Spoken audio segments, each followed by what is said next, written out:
bringing the people behind our food to life. This is my wheat reference library that I have here. These all came from the Kusa Foundation, which is a effort to preserve old traditional varieties of grain, ancient grains. It was founded by Lorenz Schaller, and I got a bunch of seed from him, and you get these tiny little packages.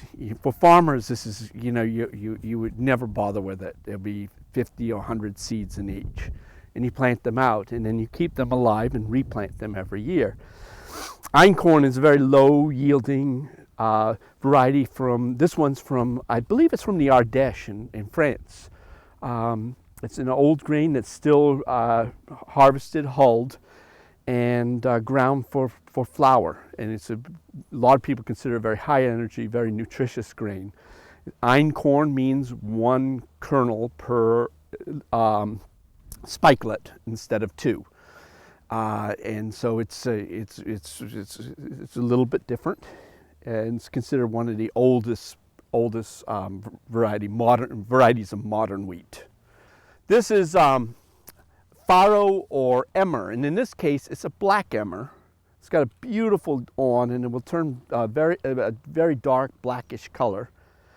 Like Einkorn, emmer has a tight, persistent hull. The hull clasps the grain, and it's very hard to break it open. It's kind of like breaking into a black walnut or a Brazil nut. It's tight around there, and you've got to figure out how to do that mechanically. It should be noted that I started with the same number of seeds for each one of these varieties, and the black emmer is obviously very productive because I have about 20 times the number of heads of the black emmer as I do the Einkorn. This next grain is Spelt, and it's once again an amazing grain. It's beautiful to look at. The ornamental value of these is great just on its own.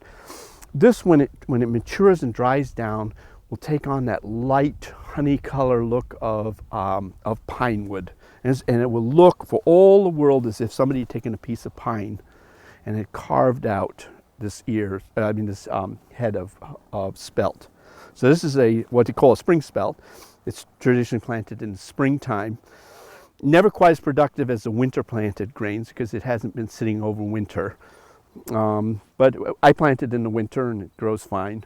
And if we look carefully at the spelt head, this is the offending part which made Grünkern so horrible to produce. This little top knot right here is what gets into the mix, and often is sterile. This one isn't. But when they're sterile, they're hard to get out, and so the Grünkern inspectors revolt. But you can see the grain's in here somewhere.